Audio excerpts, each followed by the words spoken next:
Hey, all. Welcome to this sort of impromptu live stream here with Donnie Boivin. This is not part of our regularly scheduled programming, but there's a good reason that I'm sitting here today. And it's the man who's sitting with me. As I mentioned, Donnie Boivin's his name, and he has just released a new book that, by all accounts, is crushing it. Donnie, it's great to have you. And I'll give you a moment to introduce yourself, and then we'll talk about the book and how I actually figured out a way to fit you into our monthly theme on the Vidwheel Creator Network, which is storytelling. So it's great to have you, Donnie. Absolutely, brother. Thanks for doing this. Stoked to hang out with you. And dude, that was a lot of fun yesterday, hanging out with those guys and getting a few minutes in there with everybody.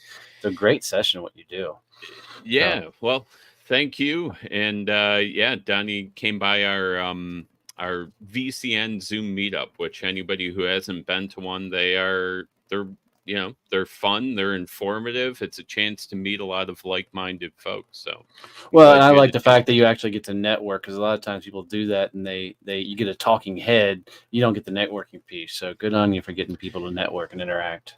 Yeah, we do the abbreviated version, right? But it's a chance to start a few conversations, so For that's a sure, good for thing. sure. But So a little bit about me. CEO of the Success Champion family of companies, which includes Success Champion Networking, Champions Table Masterminds, and a Badass Business Summit. I didn't know I could be an entrepreneur until I was 40 years old. I mean, I grew up in a blue collar family. You got a job, and you worked for other people. And turned 40 through a series of a couple of cool things. I found myself by choice out of my own launching a company. And through the ups and downs, the screw ups, the failures, the fuck ups, and everything else, I'm now here running three companies, have two of the top podcasts in the world, and now five best-selling books. So it's been a pretty cool and crazy freaking journey, man. that is excellent. And yeah, and you we're going to get into the storytelling, but that what you just did there is part of what I always appreciate about what you put out there in the meetings that you put on is there's always an element, right? An element of your own story that filters into to everything you do, which I think is great. It's relatable. It makes it more memorable for people. Thanks, dude. It's a lot of fun. Yeah, and we talked a little earlier prior to this. Um, the book itself, you're crushing it by the looks of it. What's going on with the rankings right now? So I just looked before I jumped on here. It's a number one new release in like 10 different categories. It's on the bestseller list in a ridiculous amount of categories. And this morning it hit like, I think it was 1,100 out of all books on Amazon. And that's putting a book up there stacked next to vampire sex stories and crap. So I'm pretty stoked that the book has been doing so well. And man, the reviews, just the takeaways and things people are saying they're getting from it. That's really cool. When you really hope that when you put your heart and soul into something that people actually get tangible takeaways, and there's things that they can apply and do and use in their business and their lives. So it's been cool to watch this thing. Now I can tell you I've been like a little kid in a candy store, constantly refreshing the page, watching the rankings go up and up and up and up and up. So that's been a lot of fun. Yeah, yeah. Well, congratulations on that. It's awesome to see such a successful book launch, and with a book that's got so much great kind of info in it. So I had a chance to read it myself, full of a lot of tips and simple exercises to get you moving and get you focused within your business. And I think that's super valuable stuff, especially for the world that I live in, which is the solopreneur and kind of super small business, right? The micro business Yeah. world. Yeah. So what can people learn from this book? A lot of it is all the stuff that I wish I knew building a business. admittedly, when I launched Success Champions, I kind of had this idea that this was going to be easy. You were hearing guys like Gary Vee and Tim Ferriss and 4 Hour Work Weeks, and you were just hearing all this stuff, and everybody's like, start a business, start a business. So I was a damn good sales guy. I had a pretty good local reputation. So I thought, get the website up, business cards out, and this thing was just going to work. And man, I couldn't have been farther from that belief. I mean, building a business is tough. And I really thought, well, I really wish somebody would have told me a lot of these things as I was building my business, how to create a vision. How do you bring and build a community of people that want to support and help you? How do you sell as a business owner? How do you create all the processes and systems? What's it mean to actually grow and scale a business? And I went very tactical in nature. I really wrote it so people could read the book and apply the steps and actually grow a business. And um, uh, and I do it through my own stories to bring it full circle into the stories, man. I tell the raw side. I tell the tough conversations with my wife Elizabeth, and which was one of the toughest moments in my life. I was on with Eric Rogel and his team last night and telling the story, man, and I'm choked up like a fool, trying to tell that story of freaking, having to tell my wife we're about to lose everything we own. And as a man, as a guy, that's a tough thing to do, to realize you're not holding up your end of the bargain. So, but you get to hear that full conversation and, everything I've screwed up and how we figured things out from it and learned from it. And, we're actively able to grow then scale the business.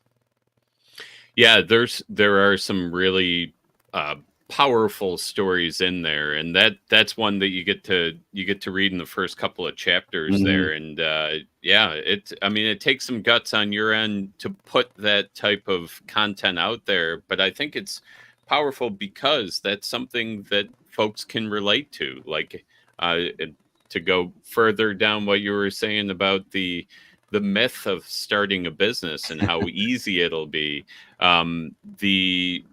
There's always some dark days, right? Nobody's come and started a successful business and it's sunshine and rainbows the whole time. But there's some stuff to work through.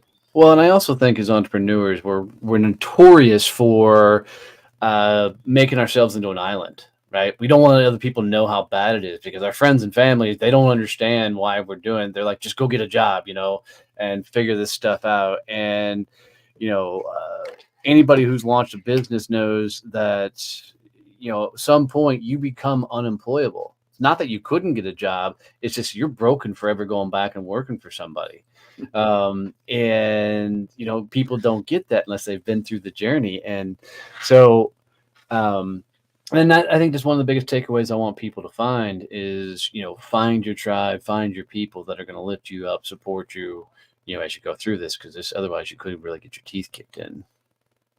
Yeah. And that is, I think, something that comes through in the book, right? Like, you could read the book and kind of get some of that guidance that you might have with a sit down. But then you mentioned quite a bit in the book itself, the importance of, kind of getting together with other folks and the SCN and everything. And I would recommend for anybody who's not familiar with Donnie's networking group and his other programs to check them out, because they are a great way to kind of, in this new world that we're in that's highly virtual, maintain a bit of a community around you and, do some of the networking, do some of the educational pieces that are so important to continued business growth. Yeah, thanks for that. I mean, I just learned early on that if I could get around other people, other champions, people that were going for it, building bigger lives and actually getting after it, then it's a lot easier to go big yourself, man, because the people you want to be surrounded with are the people that aren't going to crawl in the hole when life sucks, and you can tell the right people instantly, because when you say you're having a shitty day and somebody comes up and they're like, me too, that's not who I want to be around. I want to walk up to somebody and say, I'm having a shitty day. They're like, all right, cool. What are you going to do about it? Freaking let's get over it. How do Let's we go. fix it? Right. Let's move on. Or, the other way to tell you're around the right people is you say, hey, I just wrote a best-selling book. It's kicking ass. And they're like, oh, I wish I'd write a book. I don't want that person. I want the person that goes, dude, well done. Well done. All right, cool. What's next? Right. Yeah. And that's one of those things, right? A common adage is like, you surround the people you surround yourself with kind of, guides your life, or somebody put it much better than that. Jim We'll Rohn look it up said the after. 5 people you surround yourself with Yep. is a direct representation of how you see yourself. And that's basically how he said it. But I want to expand on that a little bit, because what he says, but doesn't actually write in his books and his speeches, is that 5 people is not just your 5 closest friends. It's the 5 clients you're going after. It's the 5 prospects you're going after. It's the 5 people in your networking groups. That 5 moves with you wherever you go. So you've got to constantly check your influence. It doesn't mean you walk away from your family and friends because they're not lifting you up, because sometimes you need a brain escape. Like, I got a group of friends that I've been friends with for 30 years, man. And these guys are phenomenal. They all work for other people. So when I get around them, we never talk business. Right? I can totally just tune off the world for a few days, especially if we go to a Renaissance fair or something, and it's awesome just to have that escape. But if you're going to get after it in life, your circles where you're trying to grow, expand, man, those better be big, big, powerful people that are help pushing you and lifting you up. I think that's excellent advice. And I'm going to pull us back to my notes here. You've already talked about your storytelling a bit, right? And you've told a few stories throughout just our short interview here. And this is how this interview in your book I tried to make them really fit into what we're doing this month on the VCN, which is it's storytelling month. And we've had the meeting you went to yesterday, one we had earlier, the content that we include for members throughout the month, all based on storytelling. And this book is essentially a collection of your stories that you experience while ramping up your business. And we touched on that earlier too. So why do you feel like storytelling is important for this book in particular, and then for business overall? For sure. Well, I think it'll be helpful for how I wrote the book. I really wanted to teach everything that, I learned, as I said earlier, but I didn't know how to write this book. So what I did is I sat down one day and I wrote down each dynamic step that it took for me to build the business to the level it's at now. And each one of those kind of steps became a chapter in a book. And then I went and said, okay, what story taught me that lesson? Right. And then I wrote the chapter based on that story and what I went through to have to learn that lesson. That's why you get the raw side of everything. And I think stories overall allow you to connect not only with yourself, but with your people. I mean, there's too much science behind how people learn through storytelling and the likes. Everything is done through stories. But I think when you have to think about what you're teaching from a story perspective, especially if you can use your own stories, it makes it much more of a powerful and impactful moment as you share it out there. It's like almost every day on LinkedIn, I put out a story post of some sort, and I always started off with some sort of line or phrase, and then I write the story that reflected that phrase. And people just gravitate towards that because it's easy to read, they can relate, and most times they're like, damn, I know exactly that story because that's my story too, right? It's powerful. Yeah, to have relatable stories, right? Yeah, somebody that they can tie it to their own situation. For sure. That's a really important way to go there, right? So Absolutely. that is, and I'm gonna tweak a little. And within your business, you use so much storytelling. I touched on your meetings where you usually include a personal story, or even going back to our first meeting together, where you have kind of that nice stock "this is who I am" story. I guess how did that all come about, right? Like, Podcasting. okay, I can tell you, if you struggle telling your story, if you struggle figuring out how to share your message and what you've been through, go guest on podcast. One of the most fascinating things that I learned this on one particular show. It's one of the first few podcasts I ever guested on, and I asked the question, "How did I launch my company?" And I told the story of me and my former business partner being out to dinner, and he looked at me and said, "Donnie, thank God you're my retirement plan." And I said it about that pace and that speed, and the host goes, "Wait, what'd he say?" I said, "Thank God you're my tyrant." He goes, "Oh my God." And I knew in a moment, right, that yeah, was a key story, a key part of the story. So the next podcast I went on, when they asked me how I got here, I went out to dinner. And then he said, "Thank God you're my retirement plan." So the cool thing about podcasting is you get a lot of opportunities to practice the reps and how you say it and when you say it. And then you get to think on your feet. Like I was asked like last week, a great question that I'd never thought about. But somebody asked me why I talk so much more about introductions versus referrals.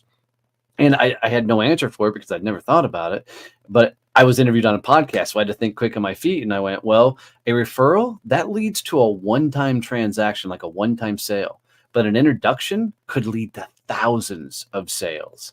And, so now I'm using that everywhere. I'm like, God, that's why you need to focus more on introductions and referrals. that's a great point too, because you get that instant feedback, right? When you're Yep. having a conversation with somebody and it's memorialized in a podcast or a live stream, so that's even better. But that's an excellent way to test out your story. And if anybody wants to kind of do that in a less public manner, maybe you talk to people within your business circle or Yep. partners within your business and do something similar. For sure. For sure. Well, that I like it. And I think we covered storytelling well. So where can people buy your book? It's all over Amazon. Give it a little while and it'll be hitting the bookstores. It should be released on Audible here this weekend, but just go type in Buck to Focus, just like it's spelled with the F, a little asterisk in there. And we've got it discounted at, of course, free if it's Kindle, or 99 cents if you don't have Kindle, and it's $3.99 right now in paperback. So Nice. Pretty cool. Go pick it up. Yeah, and as I mentioned on our meeting yesterday, worth every penny and more, right? Because we're in discount mode right now. So yeah, I recommend people check it out. It is full of super useful information. And who is doing the VO for your Audible? Is that? Oh, it's all me. It's all me. It's all nice, me. nice. I like it. It drives me nuts when you go get an Audible book and it's read by somebody not the author. Because I think the author just brings so much more passion and energy, and you can feel it when they tell the stories. So because I know you're a Ren Fest fan, For sure. and do you read a lot of fiction books or? I used to, Okay. of course. Harry Potter, series is the greatest series ever written. So yeah, and sorry, go ahead. And then I'll say that the second greatest series is A Wheel of Time. Okay. So yeah. All right. So this will be up your alley for the Wheel of Time, I think. Have you look up the author Joe Abercrombie? He's got an Audible series that's written or read by not him, but an incredible voice actor called Stephen Pacey. Okay. Check them out. They're available at the libraries up here and stuff, and highly recommend if you're looking down that route. They're definitely a little rougher than Wheel of Time or I like it. Harry Potter, but then I'll throw one back at you really quick. Then. Sure. The Lion, the Witch, and the Wardrobe, done in the audio version, they actually hired a theater crew. Nice. To do the reading, so it's almost like a freaking play all the way through it. It's really, really, really cool read. I will check that out. My son's just starting those books, so even better. That's awesome. So, that's awesome. Yeah. All right. And with that, I'll say, any last thoughts on the book or last thoughts you want to get out there in general, No, then? I mean, guys, at the end of the day, the only thing I want you to do is go for it. I mean, if you're trying to build a business, wake up every day knowing you're gonna get punched in the face and keep going. Success is found by those of us that are too crazy to throw in the towel. And I can tell you, it's those that get up, get punched, keep moving, that will ultimately find success. And don't make yourself an island. Find badasses that you can hang out with that are going to push you to higher levels. And then if you really want to find true success in this world, every day go look yourself in the mirror and find a reason to be proud of yourself. If you can't look yourself in the mirror, nothing else matters. It's a huge way to freaking level up. Right on. Well, thank you everyone for tuning into this live stream. Thank you very much, Donnie, for being My here honor. and sharing your knowledge. And to all of you, I'll say, create confidently.